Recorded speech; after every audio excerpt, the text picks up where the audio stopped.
In your desperation para siraan niyo ako, hindi niyo na iniisip kung ano na yung nagiging itsura niyo sa mata ng bayan at saka sa mundo. Kayo na po ang pinagtatawanan. Kayo na po ang pinagtatawanan. Hindi po ako. Inosente po ako. Inosente po ako. Tama na, nagkakamali na kayo. Iba-iba na yung mga version nyo, iba-iba na yung mga istorya nyo. Kung ano-anong mga iniimbento nyo, katulad nung kahapon na naman, ano naman, 300 million na yan. Tama na po.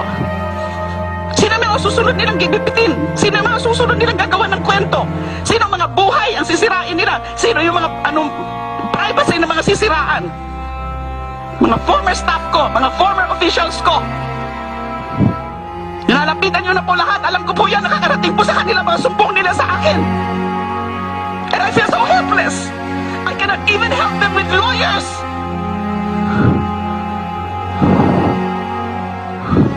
Dahil kung papadalhan ko sila ng lawyers, sasabihin nila, ayan, kasi puprotektahan para hindi siya i-ano. So what am I supposed to do now? Tell me. I'm not going to leave this country and escape anything because there is nothing to escape from. May mga nag-a-advise na sa akin, namang well-meaning friends. Mag-isip-isip ka na, Leila, kasi kaka-announce din nga ng Pangulo na ikukulong ka na daw talaga. Maghanap ka na ng asylum. Why should I do that? I want to fight here in my country. Di ba ako duwag? Dahil wala pa akong kasalanan. Yung mga nagtatago lamang. At saka yung mga walang mga mga duwag ang umaatras. Hindi po si Leila de Lima. The truth. I will defend myself via the truth. Because the truth is, I'm innocent. The truth is, I'm not at all involved in the drug trade, in whatever capacity. Whether as a cuddler, as a protector of these drug lords, or as beneficiary of their drug money. I did not receive a single money from anyone, let alone these drug convicts. So all of these things that they're saying about me benefiting, about me receiving bribes, about me receiving protection money from these so-called drug lords, these drug convicts, are a big lie. I know the truth, and I said this before, the truth is on my side. Do you have anyone, though, who is taking your side? I mean, again, I said there were 9 or 10 men during the House hearing. Is there anyone that will come up and say that the senator is innocent? I wouldn't know yet. That's why when it comes to, because, well, the Senate media would really pester me about responding to questions about mga sinasabi ng mga witnesses na yan. Nine witnesses. The 10th one is actually General Magalong. That's right. No, now, I would tell them, let me first hear all of them, all of these so-called witnesses who would try to implicate me. But they're all saying the same thing. But you would notice that even among most of the 9 so-called witnesses so far, no one there really said something about me directly receiving money, save for 1 or 2. But again, that's a complete lie. But of the convicts like Colanco, like Tristisa, where the Magleo. Magleo, etc. They said that they did not directly give money to me. All right. So I would not know. I would not know if there's anyone in their list of perjured witnesses really tell the truth. But there, Colango did say that he supposedly or allegedly spoke to you on the phone. Let's listen to his testimony. Ang sabi ko po ni ma'am, Herbert, sabi niya sa akin, kumusta? Ma'am, I confirm ko rin po yung October po, nagmula po siya, kinukuha, nag-umpisa po siya doon sa October 2003, kinukuha po niya yung 3M po. Okay. Herbert, thank you. Did you ever speak to him? I did not speak to him via phone. I remember I spoke to him once. Nung lilipat na sila from NBP to Bilibid. To right, NBI. Right, I'm sorry, from NBP to NBI, right after the December 15. On December 15, about 3 to 5 minutes, appealing na wag daw siyang ipalipat. Wala daw siyang kinalaman. And then meron pa siyang ibang sinabi. But I'd rather reserve that at the proper time. But I did But not did you speak to him on the phone? I did not, no, not at all. Okay. It was in person there at the Bilibid. At the Bilibid. So he right, was right after the raid when we were still there. He told Director Bukayo he wanted to talk to me. Sabi ko, bakit? Ma'am, matter of life and death daw po.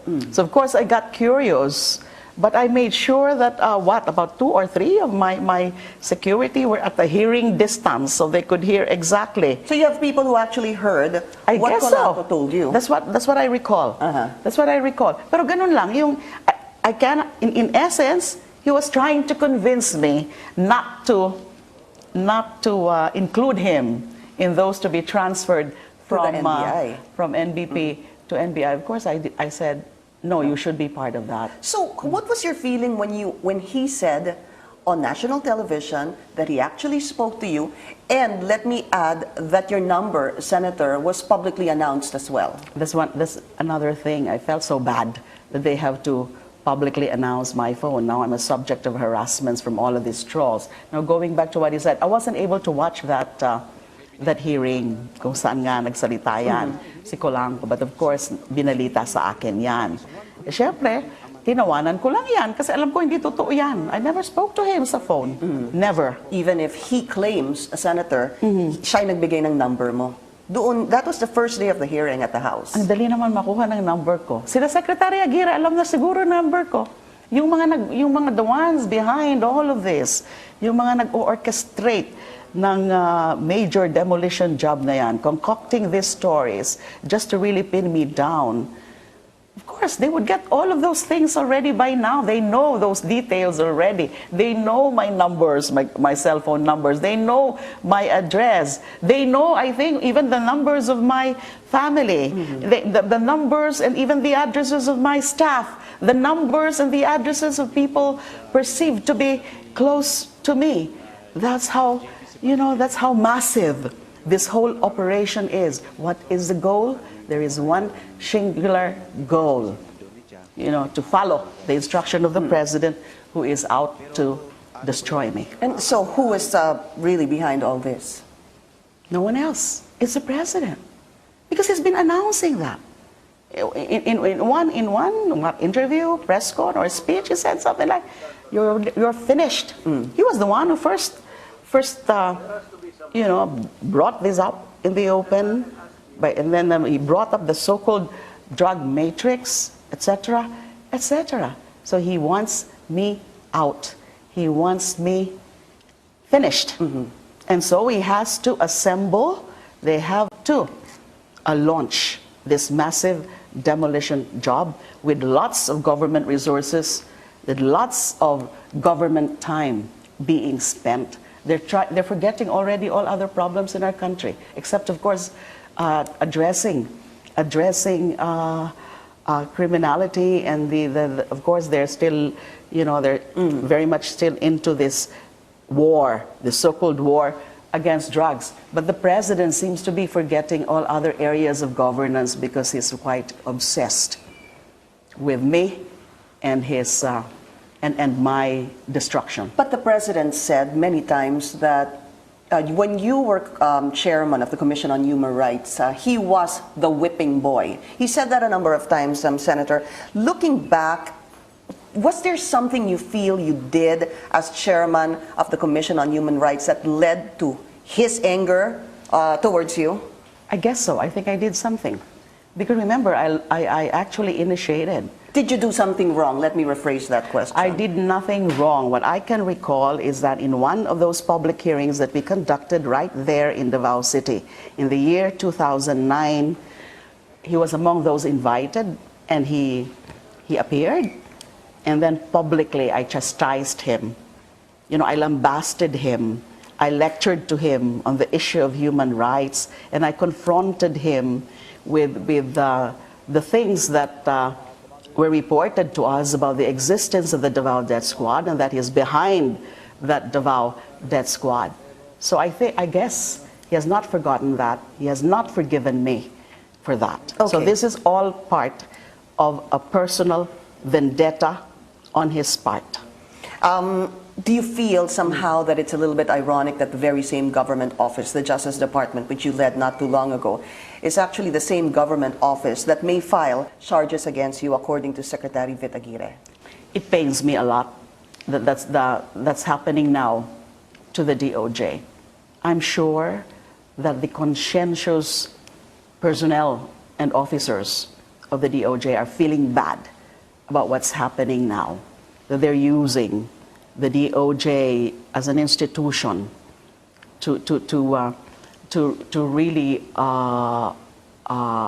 further a sinister agenda against their former boss. But he's mentioned the AMLAC as well, Senator, that there are millions. He said 500 million to a billion, but not necessarily linked to you. But he seems bent, at least Secretary Vitt Aguirre is bent to show and prove that you benefited from the drug money.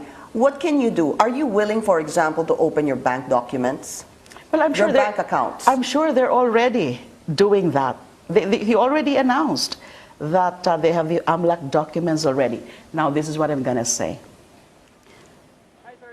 There are no, I'm sure Secretary Aguirre and his operators know that there are no negative or adverse findings from AMLAC. They know that, but they're trying to suppress it. Now they have this statement about, well, it's not really in her name. It's in the name of certain persons associated to her. Yeah. It's in the name of certain corporations. We're still looking into these corporations. About corporations, I have no corporations. I'm not a member of any corporation. What I can only say, well, there's an orphanage in our place. I'm just a member of the board of trustees, so that's a non-stock, non-profit. Anything else? None at all. Now, if what they're saying is correct, there are allegedly, just allegedly, questionable bank accounts of certain persons associated with me, whether former subordinates or what, then let them answer, let them respond to that, let them explain. I'm sure may mga explanation yan kung meron silang mga ganong sariling mga bank accounts, but these are not my bank accounts. I have no dummy accounts under the name of any other person, whether close to me or not.